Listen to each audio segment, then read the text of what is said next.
जय माता दी। प्रेम से बोली संतोषी माता की जय हो। आइए सुनते हैं माँ संतोषी के दिव्य और चमत्कारी व्रत कथा, जिसे श्रद्धापूर्वक सुनने से माँ की विशेष कृपा प्राप्त होती है। जय माँ संतोषी। आज हम आपके लिए लेकर आए हैं शुक्रवार की पावन संतोषी माता व्रत की कथा और आरती। इस कथा को अंत तक श्रद्धा और विश्वास के साथ सुनिए और जानिए कैसे माता ने अपने भक्त के जीवन में सुख, शांति और समृद्धि का आशीर्वाद बरसाया। अगर आप शुक्रवार का व्रत करते हैं तो शुक्रवार की व्रत कथा अवश्य सुननी या पढ़नी चाहिए। एक गांव में एक बुढ़िया रहती थी, जिसके 7 बेटे थे। 6 बेटे कमाने वाले थे और एक बेटा निकम्मा था। बुढ़िया माँ 6 पुत्रों का जूठा 7वें पुत्र को देती थी। 7वां पुत्र एक दिन अपनी पत्नी से बोला, देखो मेरी माता का मुझ पर कितना प्रेम है। वह बोली, क्यों नहीं, सबका जूठा बचा हुआ तुमको खिलाती है। वह बोला, ऐसा नहीं हो सकता, जब तक मैं अपने आँखों से न देखूं मान नहीं सकता। पत्नी ने हंसकर कहा, देख लोगे तब तो मानोगे ना। कुछ दिन बाद एक बड़ा त्योहार आया। घर में 7 प्रकार के भोजन और चूरमा के लड्डू बने। वह पत्नी की बात जांचने के लिए सिर दर्द का बहाना बनाकर पतला कपड़ा सिर पर ओढ़कर रसोई घर में जाकर सो गया और कपड़े में से सब देखता रहा। 6 भाई भोजन करने आए। उसने देखा माँ ने उनके लिए सुंदर सुंदर आसन बिछाए, 7 प्रकार की रसोई परोसी और आग्रह करके उन्हें भोजन कराती। वह देखता रहा। 6 भाई भोजन कर उठकर चले गए। तब माँ ने उनकी 5 थालियों में से लड्डू के टुकड़े को उठाया और एक लड्डू बनाया। जूठन साफ कर माँ ने उसे पुकारा, उठो बेटा, तेरे भाइयों ने भोजन कर लिया है, तू भी उठकर भोजन कर ले। उसने कहा, माँ मुझे भोजन नहीं करना, मैं परदेश जा रहा हूँ। माता ने कहा, कल जाओगे, उससे अच्छा आज ही चले जाओ। वह बोला, हाँ हाँ आज ही जा रहा हूँ। यह कहकर वह घर से निकल गया। चलते समय उसे पत्नी की याद आई। वह गौशाले में कंडे गोबर थाप रही थी। वहां जाकर वह बोला, मेरे पास तो कुछ नहीं है, यह अंगूठी है सो ले लो और अपनी कोई निशानी मुझे दे दो।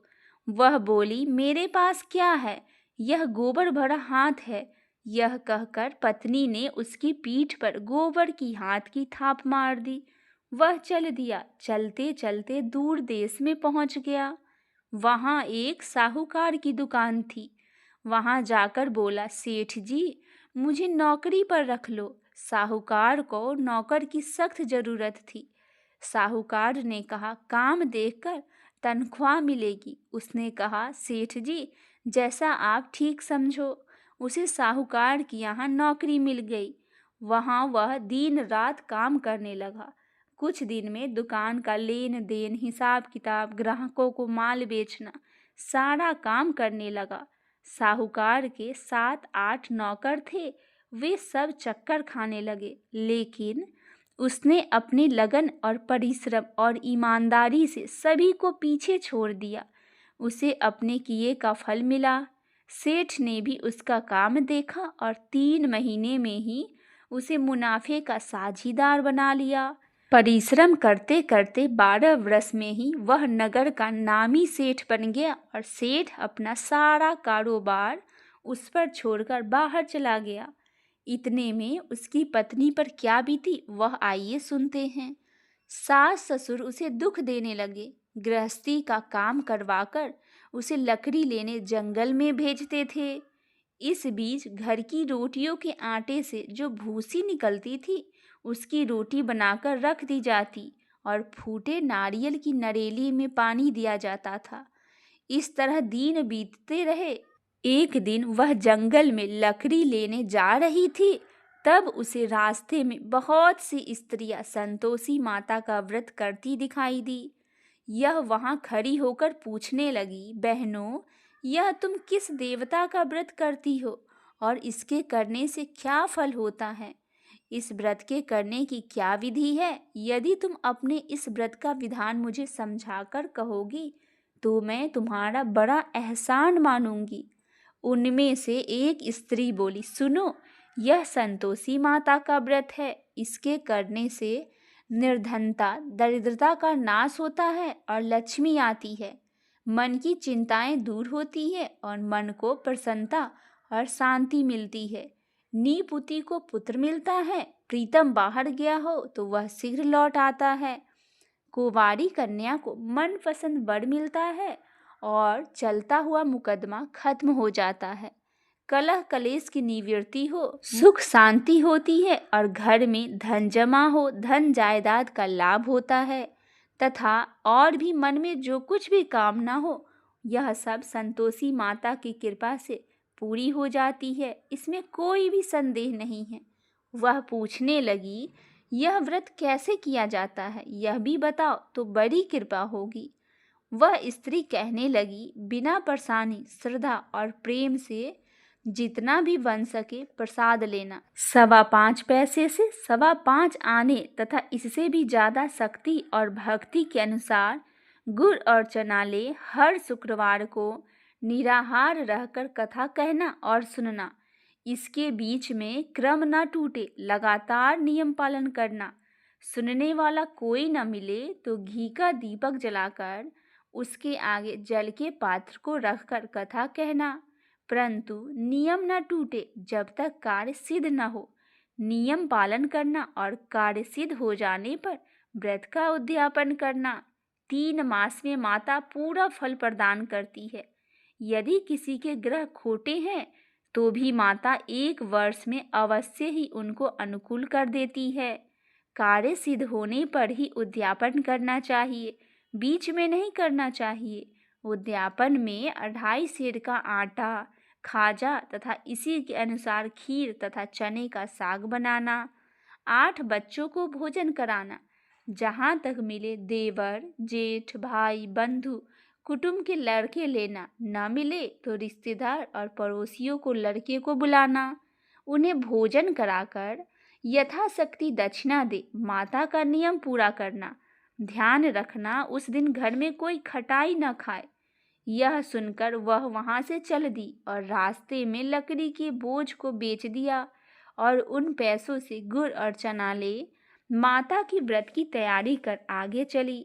रास्ते में संतोषी माता के मंदिर में जा माता के चरणों में लौटने लगी और विनती करने लगी, माँ, मैं दीन हूँ, निपट मूर्ख हूँ, व्रत के कुछ नियम नहीं जानती, बहुत दुखी हूँ। हे माता, मेरा दुख दूर कर, मैं तेरी शरण में आई हूँ।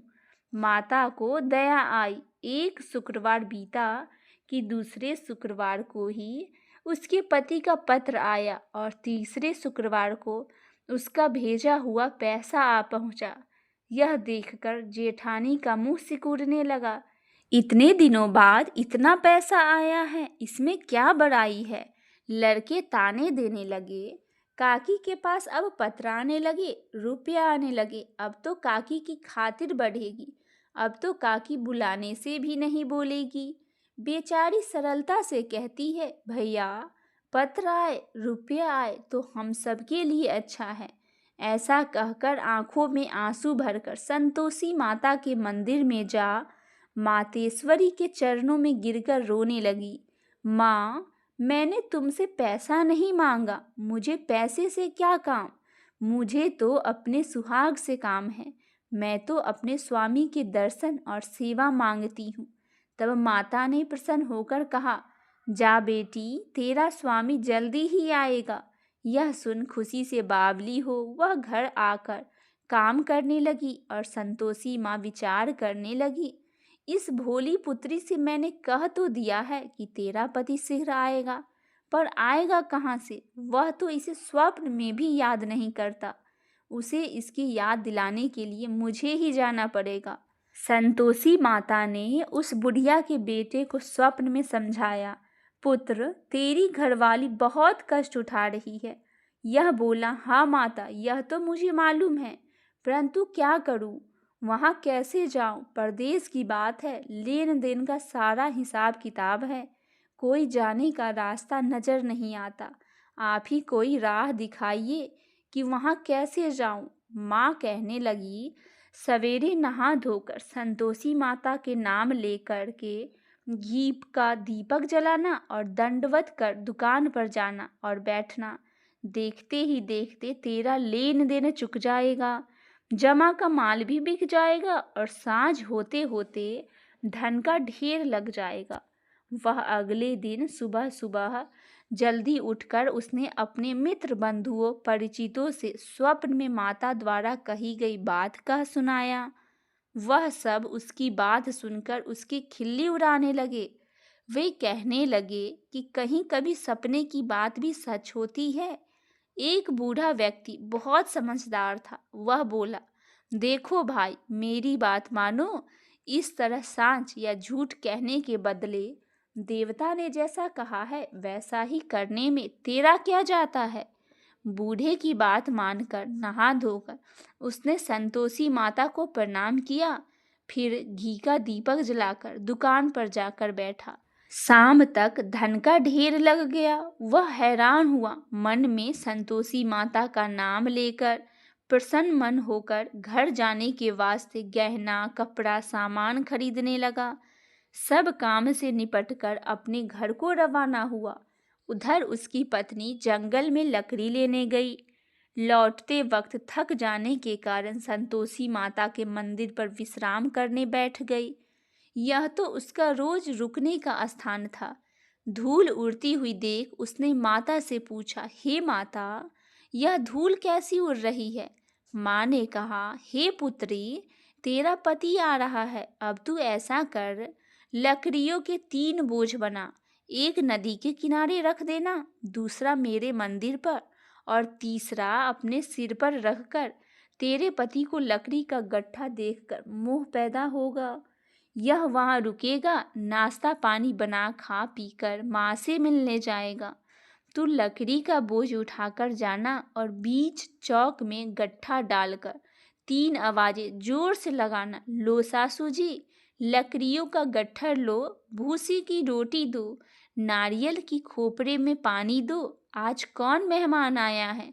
संतोषी माता की बात सुनकर वह बहुत अच्छा कहकर प्रसन्न मन होकर लकड़ियों के 3 बोझे बना लेकर आई। एक नदी के तट पर रखी और दूसरा माता के मंदिर पर रख दिया। इतने में ही मुसाफिर वहां आ पहुंचा। सूखी लकड़ी देख उसकी इच्छा हुई कि अब यहीं विश्राम कर ले और भोजन बना खा पीकर फिर गांव चले।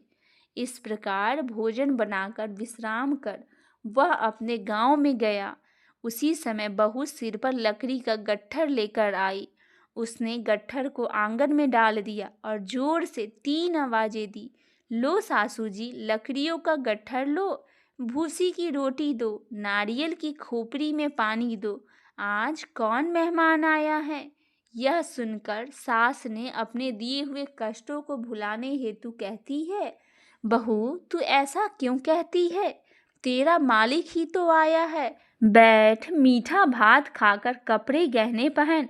पत्नी की आवाज सुनकर उसका स्वामी बाहर आया और उसके हाथ में पहनी अंगूठी देख व्याकुल हो गया। उसने माँ से पूछा, माँ यह कौन है। माँ बोली, बेटा तेरी पत्नी है। आज 12 वर्ष हो गए जब से तू गया है, तब से सारे गांव में जानवर की तरह भटकती फिरती है, काम काज कुछ करती नहीं, 4 समय आकर खा जाती है। अब मुझे देखकर भूसी की रोटी और नारियल की खोपड़ी में पानी मांगती है। वह बोला, माँ मैंने इसे भी देखा और तुम्हें भी, मुझे दूसरे घर की चाबी दो, मैं उसमें ही रहूँगा। ठीक है बेटा, जैसी तेरी मर्जी। माँ ने यह कहकर चाबी का गुच्छा बेटे के हाथ में रख दिया। उसने दूसरे घर को खोलकर सारा सामान सजाया। एक दिन में ही वहां राजा के महल जैसे ठाट बाट बन गया। अब क्या था, वह सुख भोगने लगी। अगला शुक्रवार उसने पति से कहा, मुझे संतोषी माता उद्यापन करना है। पति बोला, बहुत अच्छा, खुशी से कर लो। वह उद्यापन की तैयारी करने लगी। जेठ के लड़कों को भोजन के लिए कहने गई। उन्होंने मंजूर किया, परंतु पीछे से जेठानी ने अपने बच्चों को सिखाया, देखो रे, भोजन के समय सब लोग खटाई मांगना, जिससे उसका उद्यापन पूरा न हो। लड़के भोजन करने आए, खीर पेट भर कर खाई, परंतु बात याद आते ही कहने लगे, हमें कुछ खटाई खाने को दो, खीर खाना हमें नहीं भाता, देखकर अरुचि होती है। लड़के उठकर खड़े हुए, बोले, पैसे लाओ। भोली बहू कुछ जानती न थी, उसने उन्हें पैसे दे दिया। लड़कों ने बाजार जाकर उन पैसों से इमली खरीदी और खाई। यह देखकर बहू पर माताजी ने कोप किया। राजा के दूत उसके पति को पकड़कर ले गए। अब सब मालूम हो जाएगा जब जेल की रोटी खाएगा। बहू से यह वचन सहन नहीं हुआ। वह संतोषी माता के मंदिर में गई और कहने लगी, माता, तुमने यह क्या किया? हंसाकर क्यों रुलाने लगी? माता बोली, पुत्री, तूने मेरा व्रत भंग किया है, इतनी जल्दी सब बातें भुला दी। वह बोली, माता, भूली तो नहीं हूँ, कुछ अपराध किया है तो मुझे तो लड़कों ने भूल में डाल दिया था। माँ बोली, ऐसी भूल भी कहीं होती है? यह बोली, अब कोई भूल नहीं होगी। अब बताइए, मेरे पति कैसे आएंगे? माँ बोली, पुत्री, जा, तेरा पति तुझे रास्ते में ही आता मिलेगा। वह मंदिर से निकलकर बाहर आई तो रास्ते में उसे अपने पति को आता हुआ देखा। उसने पूछा, कहाँ गए थे? वह बोला, इतना धन जो कमाया है उसका कर राजा ने मांगा था, वह भरने गया था। वह प्रसन्न होकर बोली, भला हुआ, अब घर चलो। फिर अगला शुक्रवार आया। वह बोली, मुझे माता का उद्यापन करना है। पति ने कहा, ठीक है, कर लो। वह फिर जेठ के लड़कों से भोजन को कहने गई। जेठानी ने लड़कों को सिखा दिया कि तुम लोग पहले ही खटाई मांगना। लड़के भोजन करने बैठे, लेकिन भोजन करने से पहले ही कहने लगे, हमें खीर पूरी नहीं भाती, जी बिगड़ता है, कुछ खटाई खाने को दो। यह बोली, खटाई खाने को नहीं मिलेगी, खाना हो तो खाओ। बहू के इस प्रकार कहने से लड़के उठकर चले गए। उनके उठ के जाने पर ब्राह्मण के लड़के को बुलाकर उसने भोजन करवाया। दक्षिणा की जगह उन्हें एक एक फल दिया। इससे संतोषी माता प्रसन्न हो गई। माता की कृपा से 9 महीने के बाद उसको चंद्रमा के समान एक सुंदर पुत्र प्राप्त हुआ। पुत्र को लेकर वह प्रतिदिन संतोषी माता के मंदिर में जाने लगी। माँ ने सोचा कि यह रोज आती है, आज क्यों न मैं इसके घर चलूं, इसका आसरा देखूं तो सही। यह विचार कर माता ने भयानक रूप बनाया। गुड़ और चने से सना मुख, ऊपर से मुंड के समान ओठ, उस पर मक्खियां भिनभिना रही थी। दहलीज पर पैर रखते ही उसकी सास चिल्लाई, देखो रे, कोई चुड़ैल राकनी चली आ रही है, इसे भगाओ नहीं तो सबको खा जाएगी। बहू रोशनदान से देख रही थी। वह प्रसन्न होकर बोली, आज मेरी माता मेरे घर आई है। यह कहकर दूध पीते हुए बच्चों को गोद से उतार दिया। इस पर उसकी सास का क्रोध में भरकर बोली, अरे रांड, ऐसा देख कैसे उतावली हुई है जो बच्चे को पटक दिया। इतने में माँ के प्रताप से जहाँ देखो वहाँ लड़के ही लड़के नजर आने लगे। बहू बोली, माँ जी, मैं जिनका व्रत करती हूँ यह वही संतोषी माता है। इतना कहा उसने झट से घर के सारे किवाड़ खोल दिए। सबने माता के चरण पकड़ लिए और विनती कर कहने लगे, हे माता, हम मूर्ख हैं, अज्ञानी हैं, तुम्हारे व्रत की विधि हम नहीं जानते, तुम्हारा व्रत भंग कर हमने बड़ा अपराध किया है। हे माता, आप हमारे अपराधों को क्षमा करो। इस प्रकार बार बार कहने पर संतोषी माता प्रसन्न हुए। इसके बाद उसकी सास कहने लगी, हे संतोषी माता, आपने बहू को जैसा फल दिया है वैसा सबको देना। जो यह कथा पढ़े या सुने उनका मनोरथ आप पूर्ण करिए। बोलिए संतोषी माता की जय हो। आइए भक्तजनों, अब हम सुनते हैं संतोषी माता की आरती। जय संतोषी माता मैया, जय संतोषी माता, अपने सेवक जन की सुख संपत्ति दाता। जय संतोषी माता। सुंदर चीर सुनहरी माँ धारण कीनो। हीरा पन्ना दम के तन सिंगार लीनो। जय संतोषी माता। गेरू लाल छटा छवि बदन कमल सोहे। मंद हंसत करुणामय त्रिभुवन जन मोहे। जय संतोषी माता मैया जय संतोषी माता। स्वर्ण सिंहासन बैठी चवर डूरे प्यारे। धूप दीप मधुमेवा भोज धरे न्यारे। जय संतोषी माता। गुड़ अरु चना परम प्रियता में संतोष कियो। संतोषी कहलाई भक्तन वैभव दियो। जय संतोषी माता। शुक्रवार प्रिय मानत आज दिवस सोही। भक्त मंडली छाई कथा सुनत मोही। जय संतोषी माता। मंदिर जगमग ज्योति मंगल ध्वनि छाई।